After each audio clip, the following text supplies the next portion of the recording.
that I'm different. Self-motivated, self-disciplined, yeah. I learned from my experience. I just want someone. Don't know. That's what they said. That's the problem right there. So, our best bet is probably do is I need to talk to them, see about listing that property. Because here's the problem. So if that won't get them out there more, I would almost have to say yes. There's no way you could sell me a house at a deficit to buy a house and not be. Yeah, exactly. Yeah. So I mean, I ain't trying to get there yet. Yeah. So I mean, and it's like once again, I guess I figured that part out. Yeah. You get where I'm coming from, right? Yeah. Yes. What's going on, everybody? Welcome to another episode from Boyz and Men. Hey, as you see, there's the title and what we're talking about already. We're getting to the money. Today is the topic. We know we're getting the money. But first, I got to introduce who we got on the show today. Hey, first, of course, I got to go to one of my favorite co-hosts. The one that's always here. The one that's never, well, he's late today, y'all. But, hey, he always on time, ready to bring in his 2 cents and his input, and the entrepreneur king of this area, Mr. Eli Alexander. Yeah, man. We lit live back. Just off the plane from LA. It hadn't even been a full 24 hours. I'm really like from Cali. You're going back to Cali. We did a 3-hour drive from New Orleans. Hey, that's the best way. Cheapest flight. Hey, if people don't know, you get some cheap flights out of New Orleans to go anywhere in the world. Hey, I have found a $50 flight from Delta Vegas. I was like, you fucking shitting me. And shout out to my cousin Benita for telling me that. Oh, but without further ado, I got another new guy on. Man, how do I explain this guy in the words? Family ain't that's the table. That ain't even the threshold with me and his relationship is. He's been my big brother. He's my cousin. He's been my guidance a lot in my adolescent years. You know, he a fellow Aquarius. Man, this is a guy that I know if I'm in some shit, he's the person I need to call or anything else. But yeah, without further ado, my cousin Anthony Hunter. I'm here. Hey, welcome to from Boyz and Men, Anthony. Yes, y'all know. If y'all don't know who I am, y'all need to go back to 100 episodes and rewatch every damn episode. Cause how the fuck you don't know who the fuck I am? I'm Terry, Mr. Damn King in this bitch. Excuse my language, y'all. I missed my therapy appointment today, so I'm going through some things. But the first thing I need to do correct is my finances, and I got the 2 top people in here that can help me correct my finances, not just correct mine, help you correct yours. So, without further ado, I'm going to present to you, well, what's the first topic going to be? You know what? We're going to start with generational wealth, y'all. Because that's something we don't see in our community right now as much other communities see.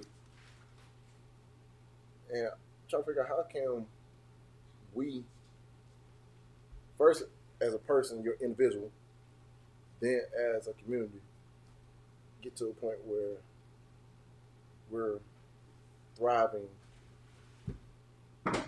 versus dying, like unlike other communities. Yeah. How about you?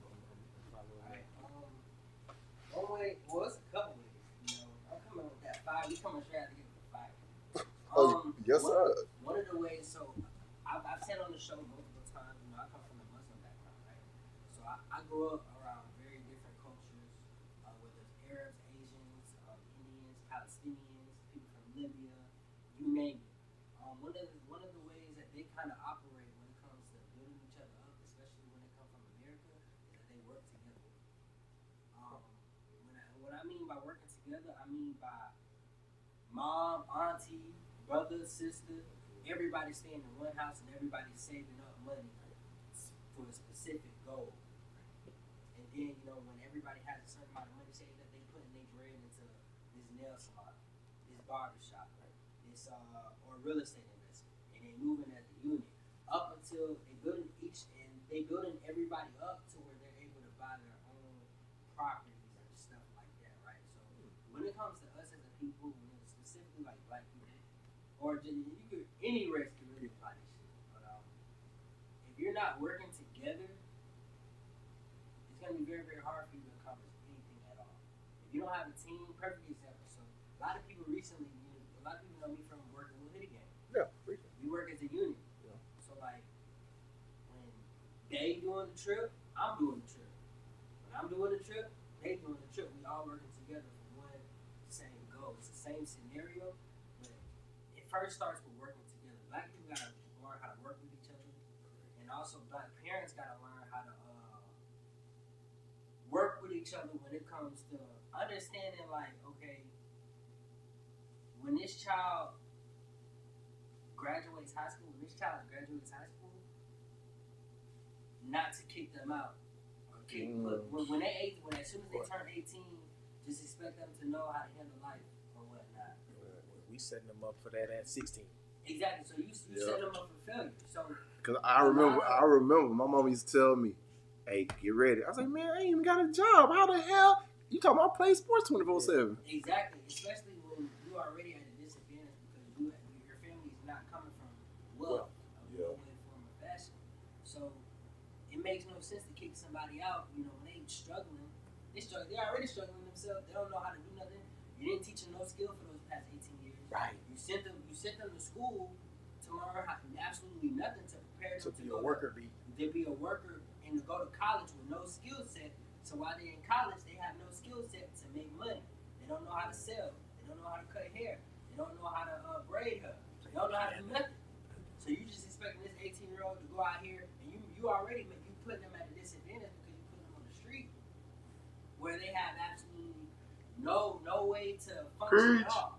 Versus, but what you could do is what a lot of black families could do is a lot of black families could work together. Okay, Sponsor the kids. Billy, you just turned 18. All right, you can stay here up until let's say 25, 26. Yeah. All you gotta do, maybe you shoot me some money on the rent. Shoot me some money on the rent, or matter of fact, don't pay me nothing. Save your money. Let's work together. Let you, your sister, your auntie, let's all save up $10,000 this year To do and that. go in on an investment. Right. Let's do that. Let's go in on a barbershop. Right. Or something that's going to So turn you into got a profit. skill. Or even throughout those 18 years, maybe us work together. You stay at home. We all working. We saving money, but we're all learning skill sets that will help us be able to land on our feet when we do decide to leave home. So in my culture, like in Muslim culture, you not as a man, you can't leave the house if you can't buy a house. Which I think is one of the smartest things. That's smart. I mean, why would you put me out otherwise? Exactly. Like, So I mean, that's I feel like that's the energy I'm bringing today. So I like it. Hey. We lit. I'm trying to be Big Eli. He's short, so I'm trying to be Big Eli. Shoot. Hey, but Ant, what you? I think to kind of echo what he said, the first thing starts with the parents. Yeah. And I think that I listen to a lot of parents, and we talk about what we're wanting our kids to do. And I recently encountered a parent who kind of not necessarily forced his son to go to school, but kind of, as all our parents did, showed us that was probably the smartest thing to do, and or military or something of that nature. So he goes to college, right? So gets the degree, acquires the debt with the degree. Right. So now dad suggests that he go to the military. Right. Now, I'm not saying either of those suggestions are right or wrong, but I'm saying that you only want him to make that decision because of a financial move, because he has that debt. Right. And the other thing is that he has that debt. Why? Because he listened to his daddy and went to college. Exactly. So at that point, we're questioning him as a young man, like you said, without the skill of learning how to make money, not to work at a job, but how to make money and understand the way currency works and things move. We're expecting more than we do. And like you said, with a lack of teaching prior to putting them out there, what are you expecting them to do? So then you kind of get to when you're 18, I think the question, it's a hard question. I'm tough. Start asking yourself as a parent, at what situation is my child going through? Is my money worth more than helping them? Right. Because essentially, you're not saying that I'm not giving you my money because you're a certain age, but if I need help to get me to the other side of financial prosperity and I'm 20, you're not willing to do that, it's cool. I mean, I'm not judging. It's not for me to say, but I'm asking, at what point does any religious belief or any culture believe that you're no longer a parent because of an age? Mm. So if you always want to teach, why do you choose to kick them out to continue to teach? So I think that, like you stated, culture is the first thing that we kind of got to break with that. And then like teaching the skill, I think that going back to a time where you did what your parents did, you may not like it, but I think a lot of the time we try to mix happiness with what we do to make money. And I think that's the wrong thing to do. Like we choose to live in certain cities to make money, and we're away from the things that may really be important to us. So I think sometimes we kind of got to get a difference between what we're maybe willing to do to make money and then what we're wanting to do to be happy, and separate those two things versus saying I'm going to go to this college to get a degree to work in this field and move to this city, and then later find out, man, I wish I was at home with my family because something popped off and you made all those decisions because of finances. You go to this college because of finances. You get this job because of finances. So what really is your God at that point then? And then that's another thing too. What I add on to that is that what a lot of us have to do is, especially parents. So I'm not a parent, you know. I just turned 22, you know. But I'm an analyzer, so I analyze everything, and I always hang out with those. The problem that I see like with a lot of parents, especially in the black community, is more so when it comes to building us up. Okay, you giving us dad. So I didn't really grow up with my real father. Right. I had father figures Right. who kind of instilled in me what I should be doing. The one thing that I noticed that a lot of father figures don't instill into kids, men, girls, or whatever, is the skill of how to provide for yourself. So aside from when we graduate from college, you tell us to go to college again. Most people they're gonna cure some debt. Yeah. Okay, so that's already put me a step back. At a deficit. If most black families focus on learning or teaching our kids skill sets, Right. a lot of black people will be making 6+ figures right out of high school. Right. So imagine if, going back to what you was saying, imagine if, my dad was a barber. Dad taught me from 5 to 18 how to be a barber, Right. how to start a barbershop, Right. how to get leads, Right. Because that's all it has to do with the business, right? Yeah. So when it comes to that, it's more so how if you don't have the skill of how to gain leads and make money, how can you survive for yourself? What happens if you lose that job? Ooh. What if you can't get a job? Ooh. I give you a perfect example, transparent moment. I'm a full-time entrepreneur, full-time college student too. I've been trying to get a job for like the past 8 months. I've not had no luck getting no job at all. Yeah, it's crazy. Yeah. It's crazy. So, but I have to rely on my skill sets, and I know how to sell. I learned how to sell. I taught myself how to sell. Yeah. I hired coaches who taught me how to sell. So I know how to go on the street and be like, hey, you guys wear oils? You like to smell good? Okay, you want to buy one? Something like that. I learned the skill of selling. I learned the skill of marketing. I learned the skill of negotiating. But if more parents taught us how to utilize our skills, or utilize skills to make money, or utilize their skills and what they use to make money before graduating high school, we'll be in a whole different position versus, you putting us at 18, as soon as you graduate, go to college, figure that shit out. Right. I'm gonna be real with you. When I went to college, I didn't know what the fuck I wanted to do. At all. That's why I failed 2 semesters. Hey, trust me. I think that's like everybody, I ain't everybody, because a lot of these people that come from it's funny, you look at it, if their parents are a doctor, or their parents are a lawyer, or their parents are somebody that makes 6 figures, they already knew what they're going to college for. and half of them they know how to play the system to get to where they need to get to faster. Because like a lot of people that are doctors that go for their doctorate, to be like actual doctors, and people that go to be lawyers. I found out, guess what most of their undergrads in? Music. Yo. They undergrad is in music. Because really, your undergrad don't mean shit.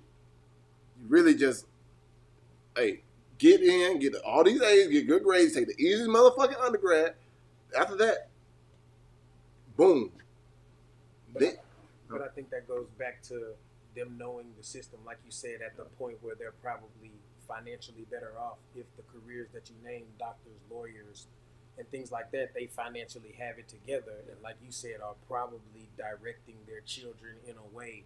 I know a family, and they're all lawyers, Yeah. right? And or all doctors, and or all car salesmen, and or all, car detailers. And once again, if dad is already successful, all I got to do is come in and start learning to make money.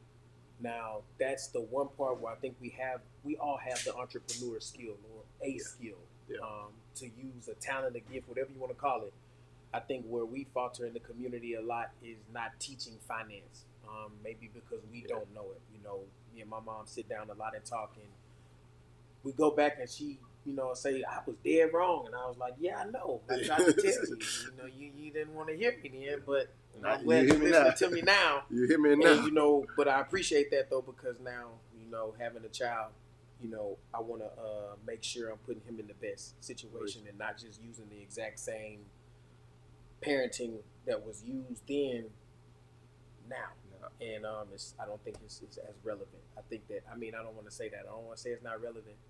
But I think that we have to evolve it, because I still do believe in the principles. Yeah. I am old school and country at heart. Yep. So spare the rod, spoil the child. I'm with all of that. But I don't just want to beat my kid. I don't think that that's how you develop a relationship, with beating anything or anybody. And so, I think that's a huge deal with communication. So, learning, what we did wrong, and then being able to change that for our children and pass that on. So once again, having the relationship to be able to tell your kids, hey, I was wrong when I was teaching this. I talked to my mom. My mom loves school. My mom said she'd be a career student. Oh yeah. Shaking my head. You can do whatever you like, but that's just not for me. I only went because you made me. And so I told her some months ago, I was like, going to school is not. I wish, maybe I would have knew something different. I said I probably would have still went to college because I went to play sports. And I think that that's where I learned to be an entrepreneur, in the mindset, especially all the stuff I had going on then, early on. Like I probably $200,000 before I was 22 years old, and my mama hadn't done that, or other people around. So I guess, but I still lost it all because finance. So I think that, like I said, that goes back to teaching the finance and teaching them how to operate. But like you said, normally when they're wealthy, they know that game and they're able to teach that game to their kids. Right. So, whether we have it or not, we still need to learn it, and we still need to teach it and coach it, to teach our kids finance, and that may shape their decisions a little bit different. Right. Yeah. We was talking about a little bit about kids and family, how it played into it, because I'm talking about how the people that are lawyers and everything, they parents, they usually they stay in the family. The next generation, boom, you just gonna be taking over the law firm after they do. And that's just a conversation of working together. We have to work together. So when you're working together, you're actively working together. Yeah. You're actively being transparent.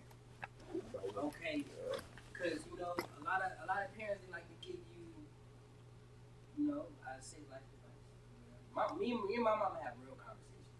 We have real conversations on how what we need to do. So within the next 3 years, this is what we're gonna do. This is what we're working towards.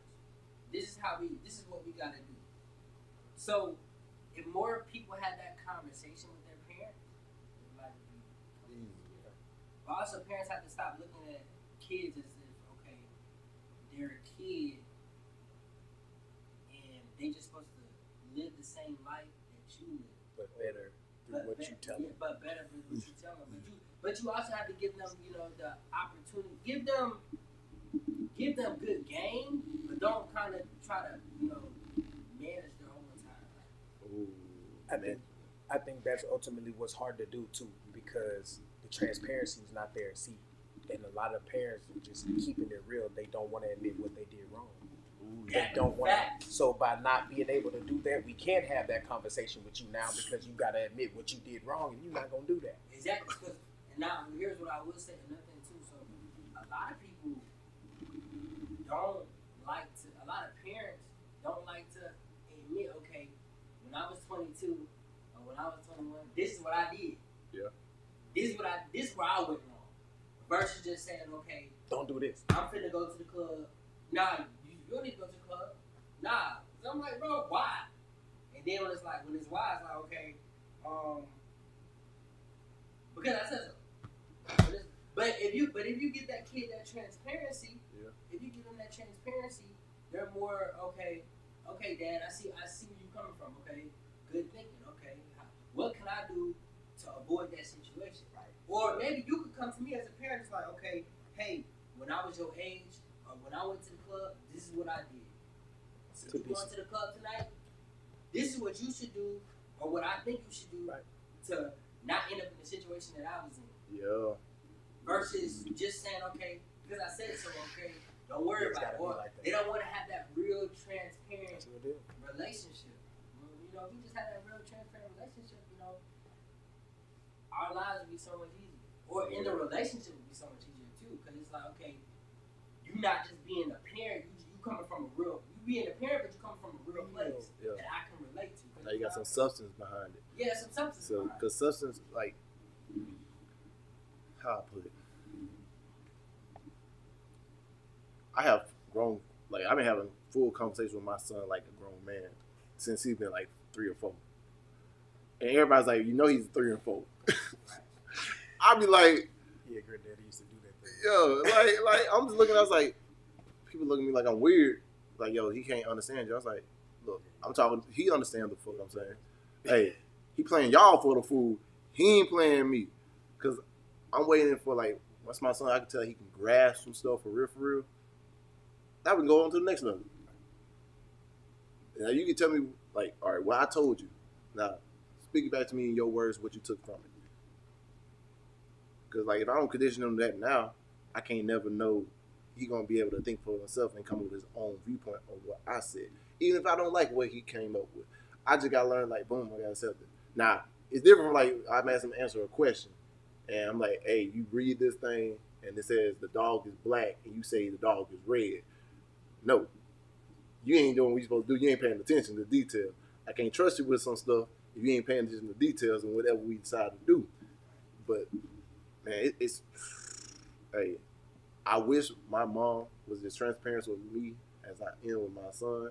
Because I don't sugarcoat shit no matter how old he is. I let him know.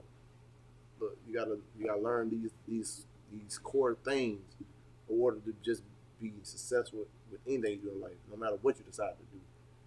But I think that's the evolution of, and I think that's where we have to look at, like like you were saying, my father wasn't in my life, but I had plenty of guys to, my uncles, you know what I'm saying, people to show me what was what.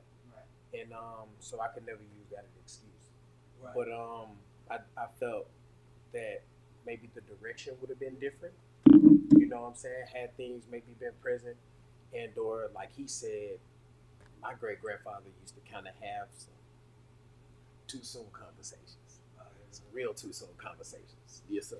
He was probably in some real too soon places too. But and like you said though, but later in life, as to what you're saying, like those things made so much sense to me.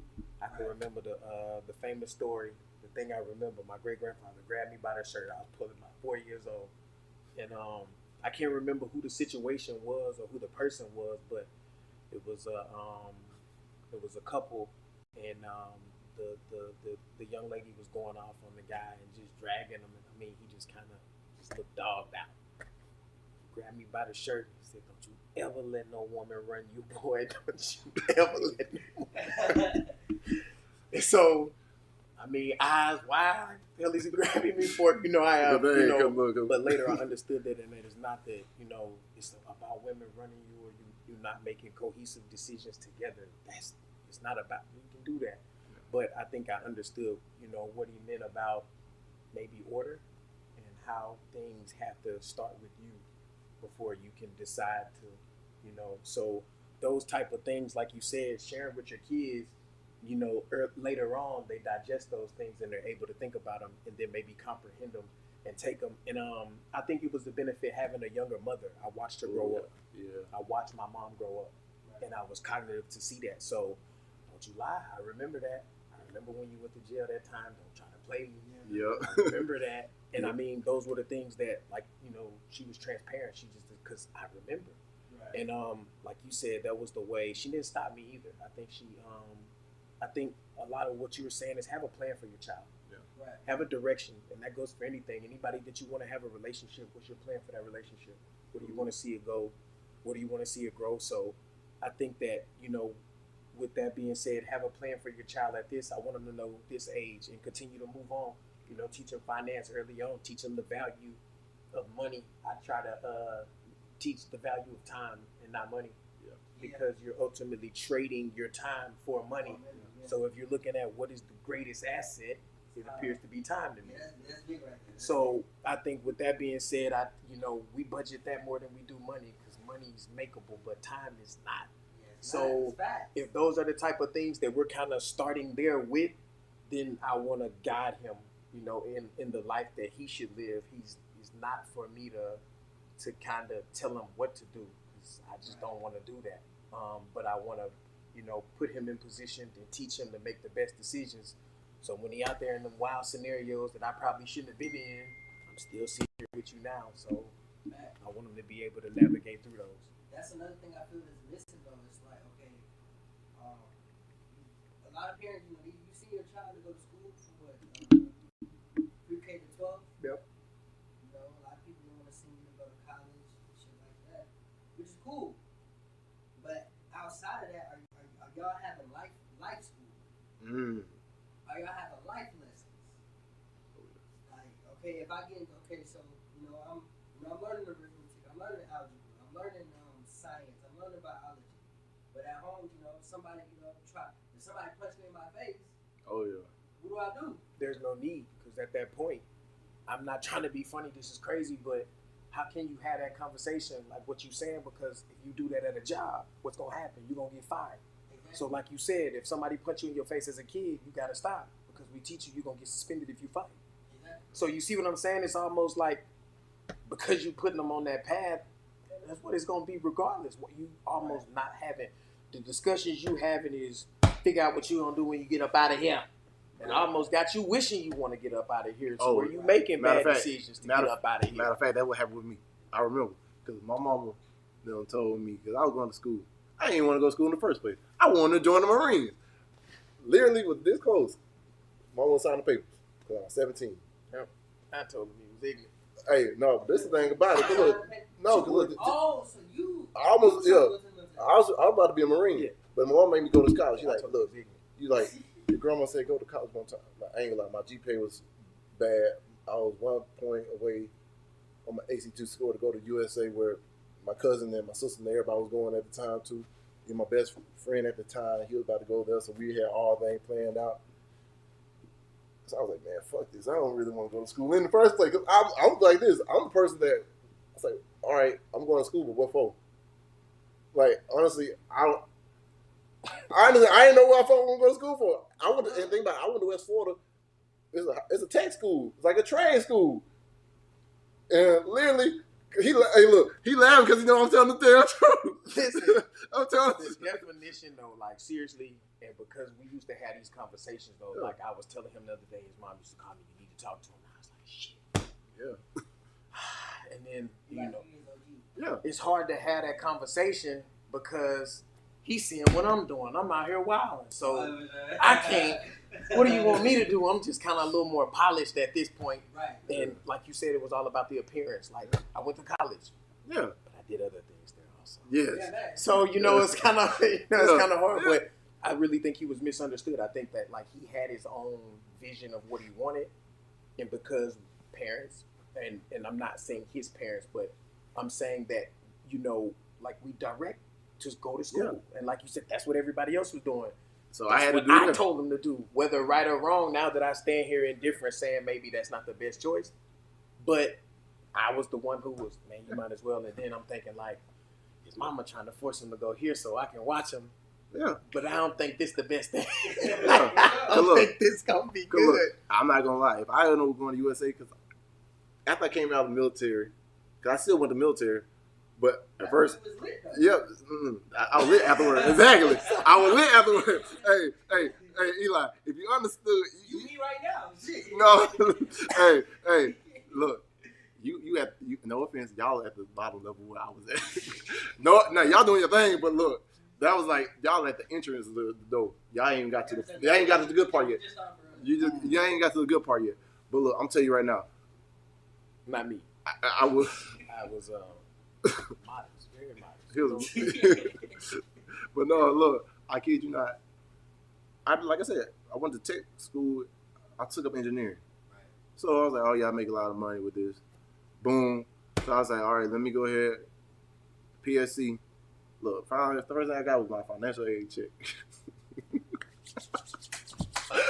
Oh, hey, when I got my first financial aid check, I didn't go to class. I was there everywhere else. Look, I was talking to the girl on the basketball team, Brandy Broom, bruh. Me and her still talk to this day. We cool. She know. Hey. If you think that's crazy, bro. Look. I started college during COVID. Oh yeah. So we was getting them checks every month. Every month. I know, but look. That's and everybody dropped out. Yeah. Everybody who dropped out was still getting them checks. Exactly. We was lit. Exactly. But look, I can't even. I'm so uncomfortable right now, boy. I can't even talk, boy. Like, hey, look, but no, back to this. So look, when I was going to school, I wasn't never there. Next thing my mom was like, "We paying for you to go to school." I was like, "Y'all told me you got me for the first year. I ain't want to come to this shit. I'm doing this shit for y'all." They said, "Well, Uncle Sam wants you. Uncle Sam wants you. Uncle Sam wants you." I'm like, bro. You know, I say at first I was trying to go that route. Now y'all trying to say, well, no one else wants you, Uncle Sam wants you. So I said, you know what? Fuck it. And it happened that same night, the Navy called. And I went in the next morning, looked at the stuff, signed my papers, but my ASVAB score just expired. I had like an 87 on my ASVAB at first. Had to go retake that thing. I was high when I took the ASVAB too. The first time in high school, when I got to grade school. But look, turn around. That's probably generational. I think I tried Everclear for the first time I took the ACT. That was rough. Yeah, that's 100%. I felt ACT, SAT. I felt all that shit like 3 or 4, 5 times. Damn. Like it was to the point to where I thought if I didn't pass, like.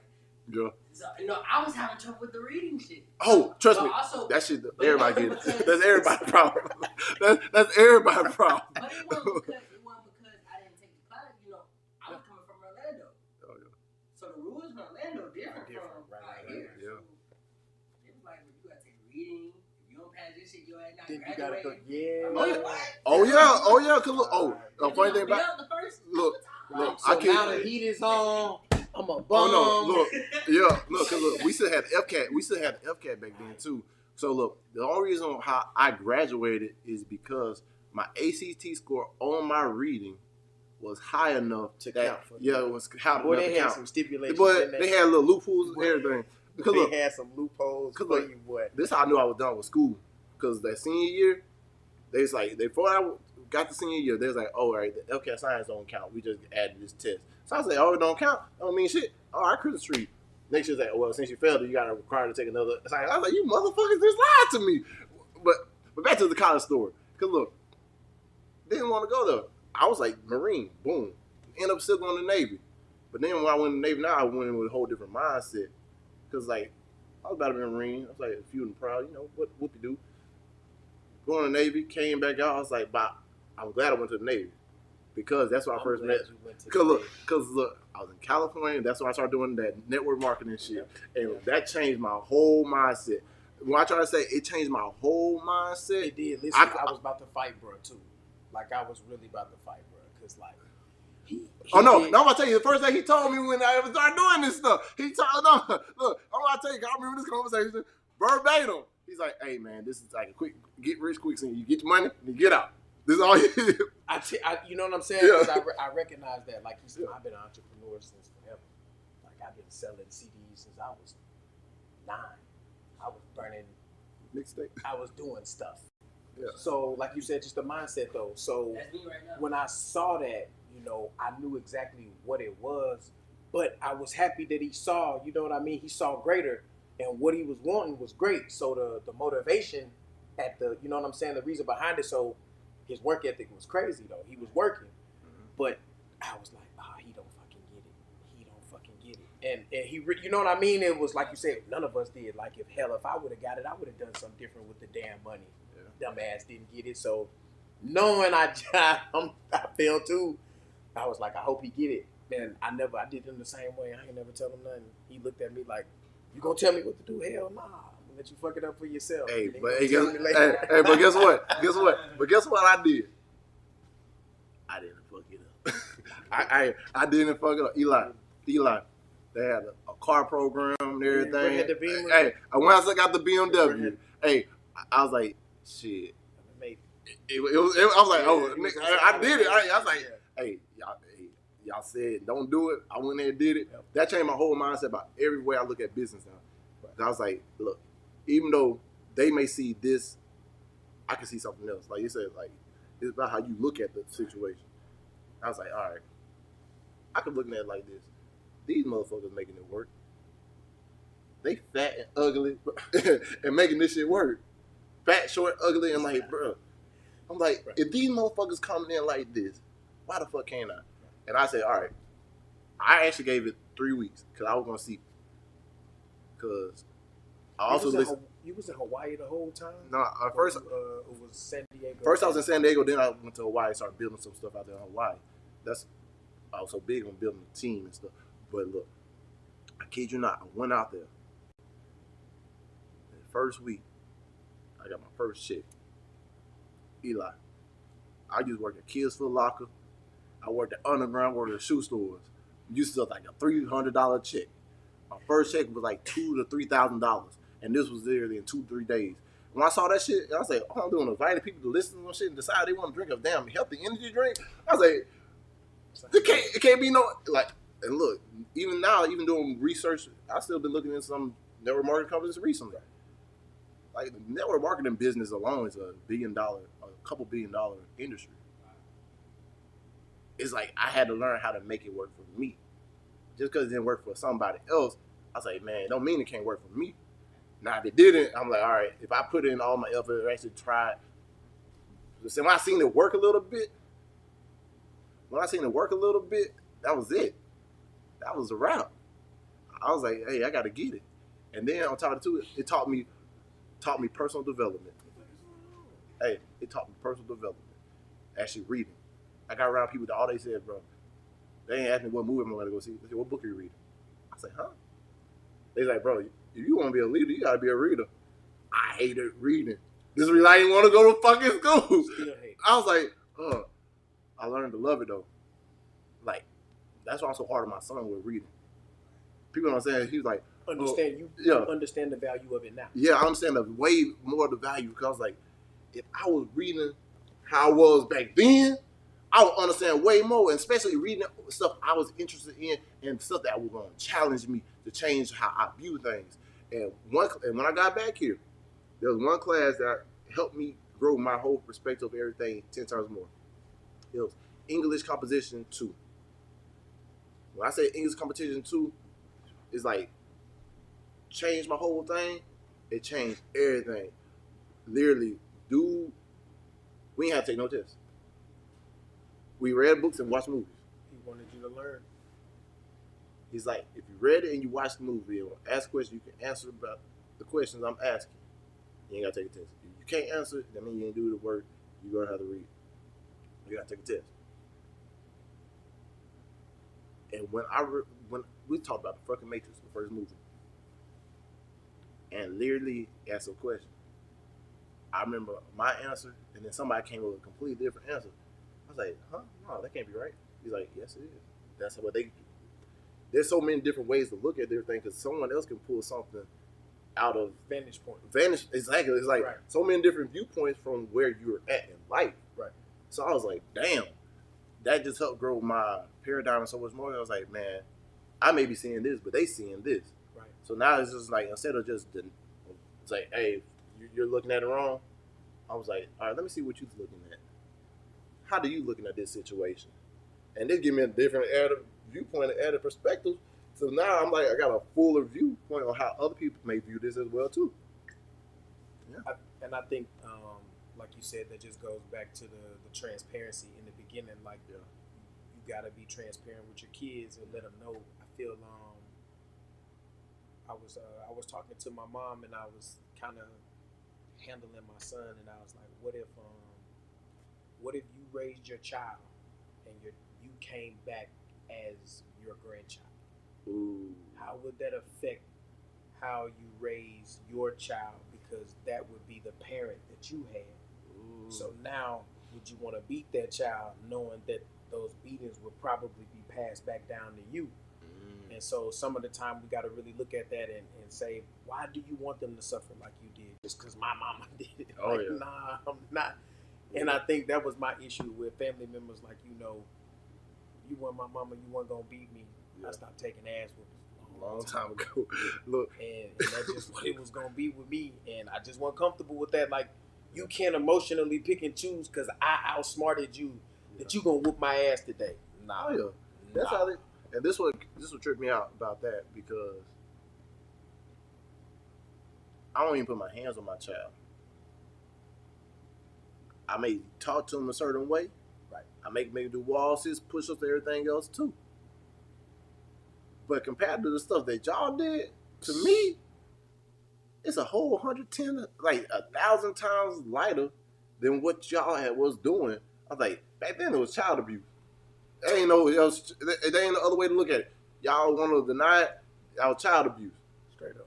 You're hitting somebody with an object. If it was back then, with the rules actually did apply back then. We just didn't call the people because we were scared to. But because they used to take, they used to give you the speech. If Yeah. you call them, you better pack your bags because you can't come back back here, here. I'm like, well, shit. Now you trying to call them on me just for telling him to do wall sits. But that's why I see like it's the importance of being an entrepreneur in general, because you get to view different things and learn different things you were never taught in school, sometimes by your parents, sometimes by life. It's just taking a risk and learning, like, hey, being an entrepreneur may be something completely different that I don't know nothing about, but if I learn something and gain this knowledge on how money works different for other people, I could probably apply that to my life and make it work for me. And that's why I think that's a real big importance of being an entrepreneur. Because I don't believe everybody was meant to work for somebody else. We were meant to follow our own dreams. We got our own purpose in here. But I think really as this generation, learn how to find these kids' purposes and also teach them how to make money from their purpose. Because I disagree. Okay. I don't think that they're mutually exclusive.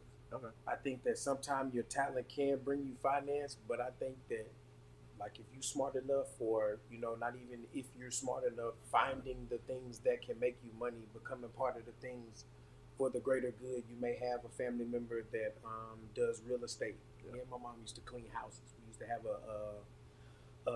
a couple that went to church with us, and they did real estate, and so they had, any given time, 15 to 30 homes, and we would go and clean the homes. So that's how I was going to football camps. That's how we was affording any and everything. And I was there 1, 2 o'clock in the morning, and I got to go to school too. So I learned the value of that, understanding time versus the money. So that's kind of what we was talking about earlier. I think if you start your children with thinking what they're going to do for money, that's always going to be the decision maker. Yeah. Because we leave this job for more money, but how much time are you without your family? Benefits, other, perks or whatever that may come with the job. So, I think we kind of, you pick what college you want to go to because of the career you want. Yeah. And the career you want is what you're saying, how you want to make money for your life. And then you plan your life off of your career. And I feel like that's just not what I want to do. I want to plan my life based off what I want to do. And, find ways to make money. There's a lot of ways to make money. There are people who will make money for you. Yeah. So, that's teaching the literacy. And like you said, if you can use your gift for your talent, which I'm sure you can to be profitable, do it. But I don't think that you maybe have to feel that way that they may be connected because, you can kind of maybe do something and find you a lane that you can be profitable enough for what you want to do and live the life you want to live, but be happy because it's not based off financial goal. I like that. I like that. I said that, yeah. Because, yeah. Speaking of which, while we're on the entrepreneurial route, I'm on my entrepreneurial activities. I know. Hey, the boy just showed some shea butter doing my show. I think I need a commission, man. I mess with you. We talked about it. Talk about it, Eli. See, I learned skill set selling, right? Yeah. I've been learning really, like everything is like I've been learning like the importance of time, also the importance of creating value. Yes. When I'm creating these products, like, these are value. You might not value the same thing that this person might value. Yeah. If I can develop a product that somebody values, somebody's gonna exchange that with me for money or even a service. Yeah. Facts. Hey, look, now you just said something right there. You said about value. Because, look, and piggyback on what basically both y'all talking about with time and everything, too. Because more people want to have more time to do what they want to do. Yeah. So if we feed the value in that, because honestly, that's the reason why I haven't moved away yet, because I'm looking at the value of my relationships with my kids. So now I'm looking at like, okay, yeah, I could have moved out here for more money, but is it worth not seeing my kids every day and have to FaceTime them, not be there, be able to get to them whenever I need to get to them? But you just hit the nail on the head with the difference between the two words, which we Yeah. misinterpret: Yeah. worth and value. Yeah. So you can ask a person their net worth, and ask that person, are they valuable to me? It'd be worth $1 billion, and don't have no damn value to me. That's fact. So I mean, so we gotta understand that, like you said, the value of doing this, but was it worth it? And Yeah. like you said, worth is financial to me. Value is something that only you can put. So like what you said is, I'm putting value, I'm creating value, which means that there's a person who will just decide to exchange the value of the time they gave, like you said, whether it's monetary, finance, anything, time, whatever it may be, because they see the value in it. And you can't be upset that somebody saw the value in my stuff and you didn't. That's kind of, don't do that. Hey, hence when, like when I did Vima. Hey, Right. Because look, I could see how it looked from the outside. Cause I was like, man, what I look like? Like, man, I'm just out here with healthy energy drinks. I was like, telling me not to sell it. It wasn't more of recruiting wise, but also you had customers too. But still, I was like, all right, we just moved from the product. All right, Why you stop? Came back here. Because what his OG told him No, I was can't. going to happen. Yeah. I think my problem with it wasn't that he was doing it. It was the way he was moving after he thought that was what he was going to do. So exactly what we're saying is, if you basing your life off a job, if that job don't work out, your life ain't going to work out at that point, because you only here for that reason. So he was kind of basing his life off like, that's what I'm telling y'all. I used to go off on dude. Like, I used to go off on dude and just, I'm going to retire my mama by next year. And I'm like, you don't understand. That's not how that shit works. Yep. Like, that's financially not how that shit works. I know you got a couple bands. And, we sitting here in the hood throwing around money like this boy think he got some money for real now. And it wasn't that, I wasn't proud of him or wanted him to push to do it. And that was me. I just was going to be the condescending asshole that made you wanted to drive, because he didn't think I could do it, because that's why I did it. because I had those people to motivate me. But I think, yeah, I just didn't want him to move based off of that, knowing that it was going to go belly up eventually. And that's basically what happened to the company. Yeah. So you would have planned your life on based off a company that was destroyed. So what does that say for your life? What happened with that? So that's the way I didn't want him to move. Yeah. So that's kind of what my reasoning for it. But at the time I was wrong because I was trying to tell him don't do it. And I don't think that was the right thing to say. I think the better thing to say was probably explain to him the consequences. And I did. I kind of did that, but I think after I explained the consequence, I just made the decision like let the shit go. Yeah. Yeah. Hey, cause look, I came at that point. If you wasn't talking about the business, I ain't give a fuck who you was. Bye. Hey, somebody else. Hey, I was like, hey man, you got the opportunity. You want to check it out? Oh no, man, I'm good. Okay, bye. Click. But I'm not gonna lie. Yeah. I think that's needed in every certain stage of your life. Oh yeah. Cause look, it's the growth. Yeah. Because it's the growth. But it's also like it kind of teaches. Because here's another thing too. Is like I really feel like because I'm going through that right now. It's like when you're in survival mode, you really can't afford to be. Yeah. My time. Get some pussy. Yeah. My time was not wasted. Like my time was my time was like this. If we look, I was in the Navy while I was doing this shit too. Yeah. So I go to work, and while I'm at work, I'm already texting people. I'm even on Tinder swiping, trying to meet up girls. Like, hey, yeah, man, you want to come to this little kickback party and everything too? But look, cause I look at this. It's easy for girls to sell stuff sometimes than men. So I wanted my team to have some women on there. But look, I was communicating, trying to set stuff up. Booms for the night event. Like literally, my life did revolve around Vima for a long time. Even when I went to Hawaii. But think about it, different when I went to Hawaii, I kind of separated from them. So I was like, man, I ain't really got to do it like that. So I did my own thing. I almost actually gave it up completely. But then I had two people on different sides that actually were helping me make money. So I was like, I ain't really doing shit. I was really collecting that residual income. Right. I'm sitting back and like, this is beneficial. This is beneficial to me right now. I went to Vegas. I met E.T. I met Bob Proctor. I met Jim Rohn. Not Jim Rohn. Seth Rogen. Wait, is that not Rogen? No, what the fuck? The guy. Damn. Clearly wasn't there for. Yeah, he wasn't. But no, actually, the second year we met Jordan Belfort. No, the real Jordan. So I was like, damn. It was kind of cool. He's like, I see these people in the movies. I see these people like motivational speaking and helping me change the way I look at different things. So it was, yeah. But it did go belly up. The only thing I wish I would have changed about the whole thing, think about it, I got presented with a new network marketing company right now to give me the opportunity. I actually take the opportunity because I know what I didn't know then. Right. Because now I'm like, okay, I got this far with this and I ain't know the game at all. Now I know the game, and this is not something like yeah, you can make a lot of money with it, but is it something you go quit your job and just do this full time? No, this is just that extra source to give you an extra cushion to help you out. Because like one of my friends now, he just the same guy that kind of convinced me about everything 10 years ago. Actually, the funny about it was 10 years ago. Dead ass, Eli. It was 10 years ago. The same guy that introduced me to all that, he just started his own network marketing company. And I've been looking at it, I was like, okay, you've been moving, you've been working, you've been doing your stuff steadily. I'm looking to try to figure out your financial, like the compensation plan. I already asked him what the product's going to be. I asked him what this, that, and third. But now I'm like this. All right, now I know how to attack this with everything else. I'm like, you never know.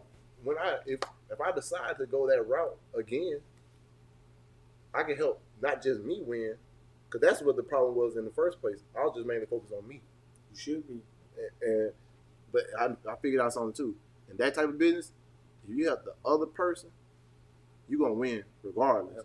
So, so anybody out there that's ready to get a network marketing, wait soon, college. But I don't see the problem with helping yourself first. Oh, no, trust me. You got to be, as fucked up as it sounds, if you fucked up yourself, how you going to help me? How I'm going to help you? Yeah. Hey, look, that seems to be the... That's like the shit that we see on social media nowadays, where now social media has it to where everybody's Influence. Influencer millionaire. Yeah. $1 billion. Everybody. This is how you make $1 million. Yeah.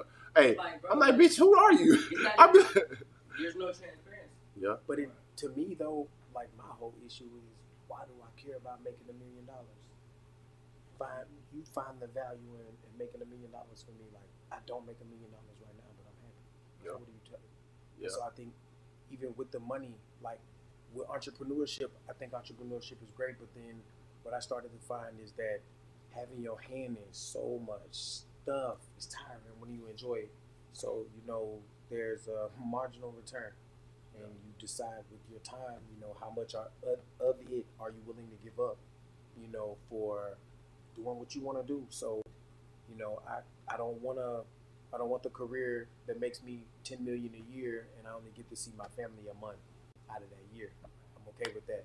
And I know we all wanted to be ball players, but I look at that different now. I look at the relationships or lack thereof for you to say that, man, if that's what you want, do that. And bear that cross. Don't be talking about all that other stuff. Run it. Like the athletes, that had to deal with what they had to deal with, the Kobe's of the world, they chose to live their life by ball.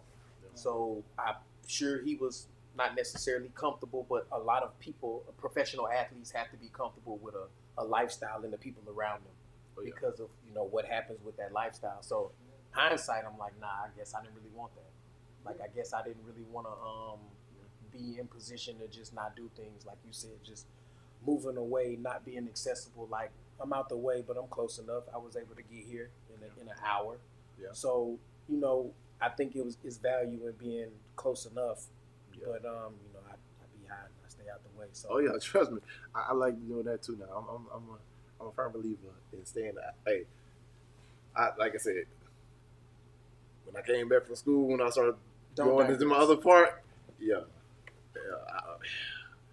my door never stopped ringing. Someone's always knocking on my damn door. let me ask you a question. So we're on the topic of entrepreneurship, and then how do you feel that it ties in, or how much does it ties in with financial literacy? Ooh. Yes, me? Yeah. Ooh. Me. So, ask the question again. So, with entrepreneurship, that's Right. the ability to make the money. Right. But, how important or how much does it tie into that? Do you think of teaching how to manage finance? And I was kind of asking it as a hidden question because one of the things that I think is that we focus too much on making a lot of money by not learning how to manage a smaller amount of money and kind of balancing that out. Yeah, so it's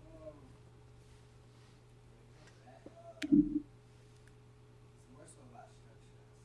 Okay. It's about structure because as an entrepreneur, so here's the thing with a lot of people, this is what I've learned that this is over the past 2 years, is that as an entrepreneur, everything that I make is not my money. So it's kind of like having a child. It's okay, in order for this child to grow, I need to teach the child. So whether that's spending my child on food, the child can eat, in a business sense, okay, I take this percentage of this check, and okay, if I take $40 and put this towards ads, that's pouring into my child. And this ad can eventually give me a return and help the baby grow. So it's more so just about structure, I would say. And because in business you gonna learn real quick. After them first 5 years, I would say, after them first 5 years, that's when really, and you start to be in legit, when the IRS start coming for you, that's gonna make you have to get your structure right. But I mean, okay, so the structure is one thing, like with the finance, but what about the discipline and self-control? With employees or not employees?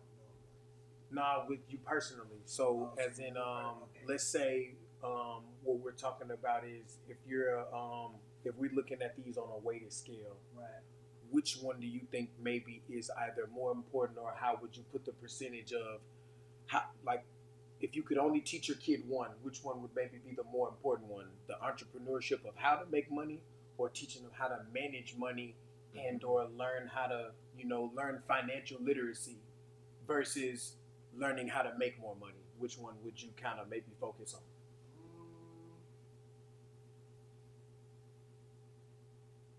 I'm gonna go to unorthodox approach. I would say how to make money. Okay. The reason why I say that is because so typically, as young men, I know people that make hundreds of thousands. I'm not there yet. We'll get there eventually, but it's okay. What I started to see with older men is that eventually, even if they made a couple million, a couple hundred thousand, with time they eventually learned it. So whether somebody coached them or whether somebody taught it to them, with time, they reach 30, 35, 40 years old. With time, they eventually got it. They eventually got the 401k. They eventually got the shit. But at the end of the day, they learn how to survive. Okay. So I feel like, okay, in our sense, so in my sense, I wish I would have learned how to make the money first, because I have a lot of this. I have the discipline. I have the mindset already, which is okay. But where I lacked was, okay, I didn't know how do I attain the things that I need to survive. I didn't have that because I didn't have like a dad. Okay, look, this is what you do. This is how you get a job. This is how you make a resume. This is how you go fish. This is how you gonna make something happen when you have no support, no nothing. Okay. So I'd rather have that because, when the parent dies, it's on you. Okay. So I'd rather do that because with time, most people learn anyway. So just like you said, you was my age, you made it bad, but fast forward to what, how do you? 34. Yeah, so fast forward 10 plus years, almost 10 plus years later, you learned it. Right. So that's my thing. It's like, Now you know how to go get it. regardless, with time, you're going to learn it. But when it comes to somebody like myself, Right. most entrepreneurs, like, it's on us. So- Because it starts with us first. So let me tell you what scares me though, and like I said, this goes from a matter of opinion. Right. How much time did I waste before I learned it? Okay, yeah, that's true. So I feel like quality of life could have changed drastically based off knowing how to maneuver a certain type of way. So not having to make this much money because I know how to manage the little bit I have. So like you said, I took the check. I was good after I got the check. I invested the check. Right. So like you said, that was entrepreneurship. But then after that was over with, and it was man, shout out to Mitch. Boy, I remember. I'm gonna take you to work. We got 16 miles left, and we're gonna make a sale, and this gonna happen, and we're gonna manage this amount of money based off this, and this was gonna get us there. And it was the discipline of not spending money on certain things in order to basically not have a dip in quality of life. I think that if you don't know how to manage money and you can make it when you're not able to make it on that level because of whatever unforeseen circumstance, the car market is bad. A lot of markets are bad because of supply. So your ability is not that you don't know how to make money, but you can't make it at the rate that you did. So now what's the quality of life? How do we live now versus saying, man, I don't know how to live off less because I know how to make so much? I think that was the problem with hustling. I was so frustrated. I'm broke. I got to let you talk to me some kind of way because I ain't got my own money right now. And that will frustrate you. And I believe the emotion make you make bad decisions at that point. And so I think that learning to get money, they kind of teach you that in school. They don't teach you how to do it for yourself. But, they teach you that in a sense. So I think that if we teach our kids financial literacy, we maybe don't have to put them in position to try to go feel like they have to go make that amount of money. We maybe don't push them to have to go and do this because, like you said, I made a lot of money. What you got to show for it? And how much time did you waste? So had I been smarter, maybe I would have not made as much, but I would have averaged out holding on to more, and I would have maybe been further along. Because it's not about how much you make; it's how much you keep. Boom. Yeah. Boom. Yes, sir. Man. Shoot. Dang, man. Y'all, this has been a great episode. But y'all already know it's time. It's about that time we got to go because I got another episode coming in another 15 minutes. But y'all, I got to tell y'all something that my mentor told me back when I was in this network marketing organization. Look, because honestly, they give you great advice for life. Not even just for that business, but for life. And if you have this mindset, you can really do whatever you want to do. Attack your goals the same way. I just started applying that now to everything else I want to do. But look, there's 3 types of people in the world, and everybody's one of them. There's a person that's going to make things happen, going to watch things happen, and the third one will be like, yo, what the fuck just happened? Either you're going to pick which one you want to be. And it's up to you to decide which route you take. But if you never get up and even decide to step out there and try, man, you just in that rat race and you living that journey of the broke. You know, poor is the mindset, broke is the situation. I ain't got it today, but I have it tomorrow. So, man, learn some financial literacy. If y'all need to reach out to these people right here, man, reach out to them. Especially if you need a house, reach out to this guy right here, Eli. If you need a car, reach out to this guy right here, Anthony. Man, dang it. Car in the house, that's basically what most people need. Hey, most people need. Hey. Yeah. But man, look, y'all. Come up with a plan, stick to it, talk to y'all families, figure out how y'all can work together to achieve a attainable goal, and then after y'all achieve that attainable goal, let's reach another goal. And let's stop with the BS, stop with the egotistical way of living, and admit when you're wrong, parents. Hey, like I said, it's never too late to teach an old dog a new trick. Stop being that old dog, get y'all butt off that couch and let's get it. But like I said, this is time to wrap up this episode. I gotta tell y'all, man, I thank y'all for coming on. Oh yeah, Anthony, thank you. This is my big cousin, y'all amazing big brother. Thank you for coming on. Eli, welcome back from Cali. Going back to the Cali love is insane. Oh yeah. Look, we all been to Cali. But I'm listening to it right now. Look, one thing I learned about Cali, look, the women out there, I'm just gonna say, thank you, Jesus. Thank you, Jesus. It's just like going to Miami. Miami and Cali is the same place. Hey, y'all over here thinking y'all top notch where y'all at, go to Cali or Miami. I guarantee you, it'll be a humbling experience.